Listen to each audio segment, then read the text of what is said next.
Hello, I'm Izagalu. Today, I'm excited to share Chapter 7 of my book, It Could Be.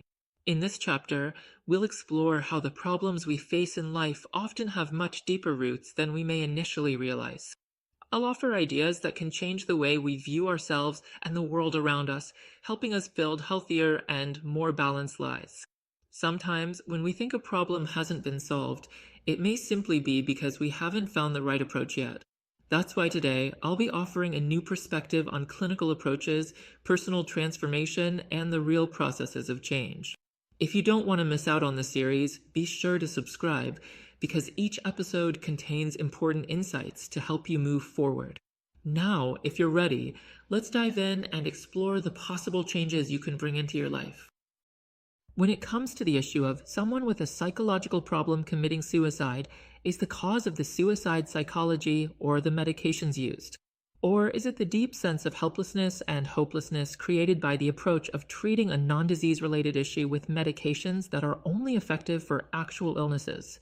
The answer is definitely yes. When the medication is stopped, they got worse, so didn't they improve. The reason for getting worse after stopping the medication isn't necessarily because the illness hasn't been cured yet, but could it be a series of withdrawal symptoms? The idea of reducing emotions through therapy. The therapy commonly used in clinics is essentially an attempt at change. It's the effort to replace an intense emotion with a lesser one, or to replace emotion A with emotion B. One of the most powerful tools for change and transformation in the world is suggestion. The first time you tell a lie, you feel guilty. After telling the same lie 50 or 100 times, you no longer feel that emotion. The first time you make a mistake, you feel very troubled by your conscience. After making the same mistake 20 or 30 times, your conscience no longer bothers you. One of the hardest emotions to deal with in the world is guilt. One of the most rooted structures is the conscience.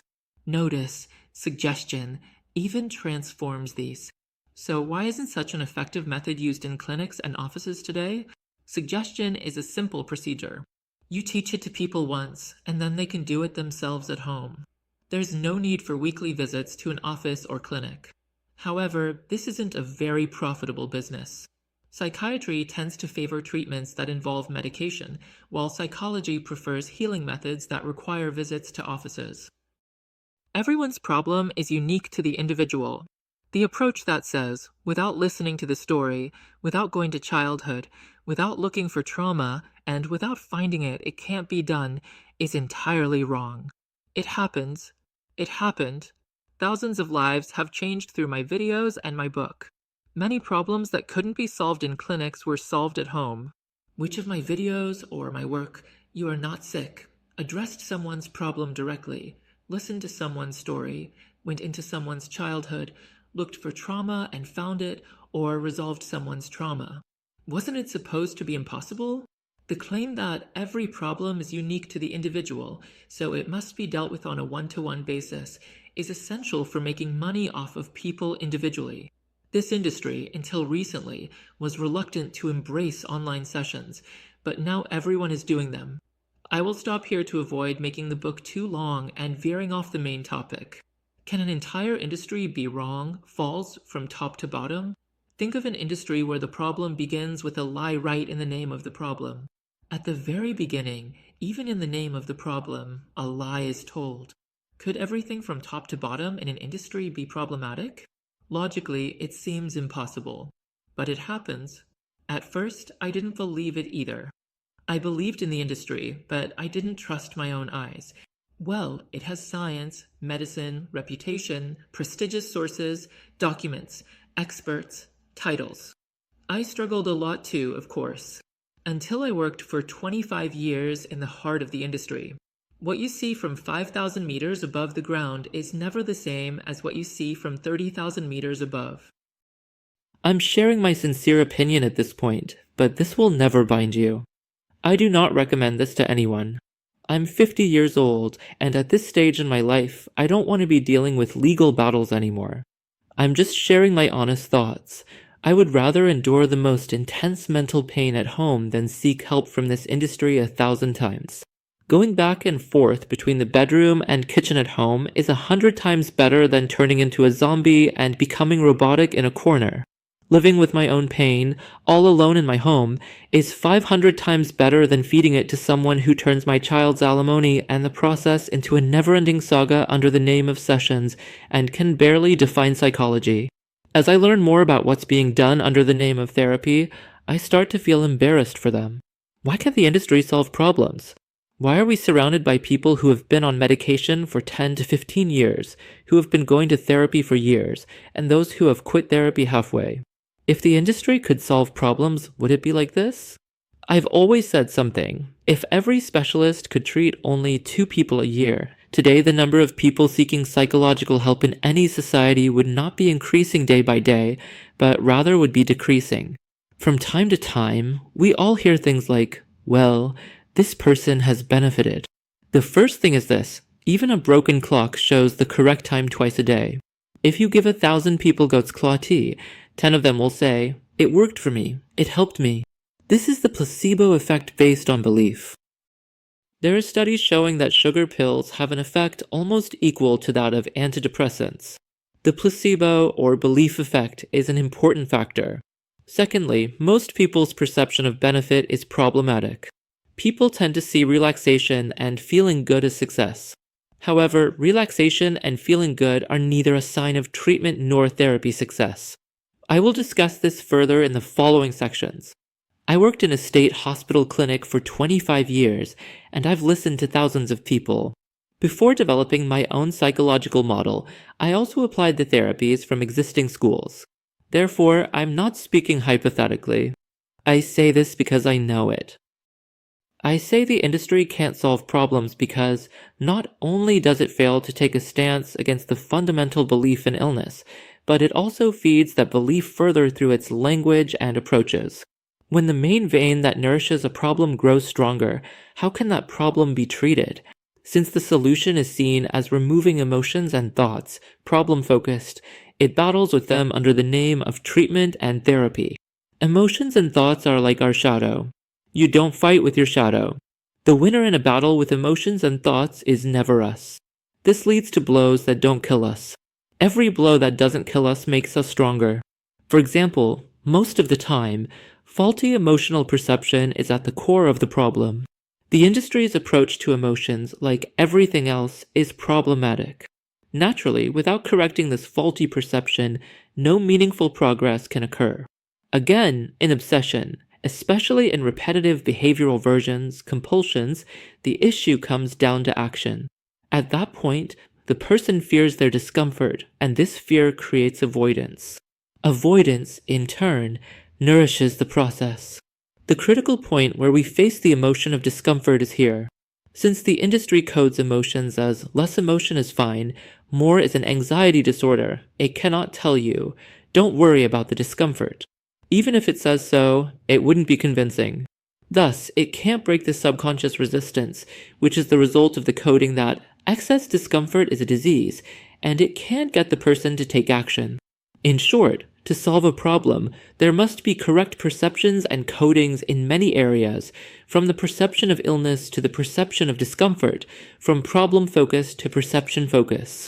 My model is not built on trauma experiences, childhood stories, tales of ancestors, or the serotonin hypothesis. My model is based on coding, conditioning history, faulty learning experiences, perception, and belief.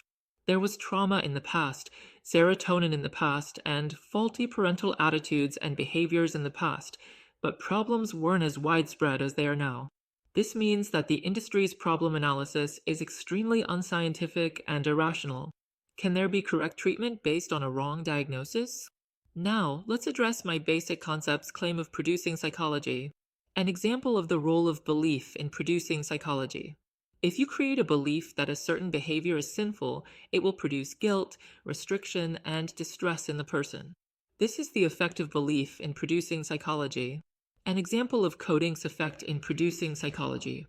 If you code an increased heart rate as panic attack and panic attack as a disease, due to the association of symptom equals disease, psychology will occur. An example of perception not producing psychology. When you hear an explosion, you're initially scared because your brain perceives the sound as a danger. Many dangers occur with such sudden, loud noises. However, when you learn that the explosion was a training shot from the nearby military barracks, based on the changed perception, the sound no longer produces any psychological response in you. When someone points a gun at you, you become frightened and break into a cold sweat. But once you learn that the gun is a toy, the perception of danger changes from danger present to no danger, and the gun will no longer produce the same psychological reaction in you. Look at the power of the perception of danger in producing psychology. Example of the effect of faulty learning experiences. If you learn to recognize a fake tough guy as a real tough guy, every time you see this person or hear their voice, you will be affected. When you learn the truth with accurate information, your perception changes first, and then your psychology follows. Panic attacks, which we call panic, are essentially fear, which is an emotion. Depression, which we refer to as depression, is essentially sadness, sorrow, grief, and their natural complications, emotions. Anxiety, which we refer to as anxiety, is essentially constriction, distress, and unease, again, emotions. When you label these very human emotional processes with clinical terms and introduce criteria to distinguish normal from abnormal, psychological conditions begin to emerge. This is because our brain is extremely sensitive to concepts. Even when a stranger addresses us informally, using sin instead of sis, it can make us uncomfortable. Notice, even a simple three-letter word can suddenly trigger a psychological response. If a mentally ill person insults us, we are not disturbed. In fact, we might even smile at it. However, if the same insult comes from someone we know is mentally healthy, we would almost certainly get upset. Yet, the attitude and the insult are exactly the same. What leads to two entirely different psychological responses from the same insult is perception. In the first instance, our brain interprets, this person is sick, they don't know what they're saying, and does not perceive it as rudeness. The brain doesn't send a signal saying, there is a behavior threatening my honor. It doesn't associate the insult with rudeness or disrespect.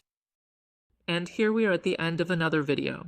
Today, we discussed why the industry fails to solve psychological issues, how perceptions and misattributions shape psychology, and how my model addresses these complex processes. I emphasize that, rather than wasting more time with faulty approaches and incorrect diagnoses, we have the power to solve problems at home, individually. Remember, psychological health can only be corrected through accurate perceptions, proper coding, and the right associations.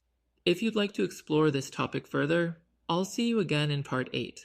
Take care of yourself, discover your inner strength, and always seek the right information. I'm Misattributions, and I'll see you in the next video. Don't forget to subscribe so you won't miss this series.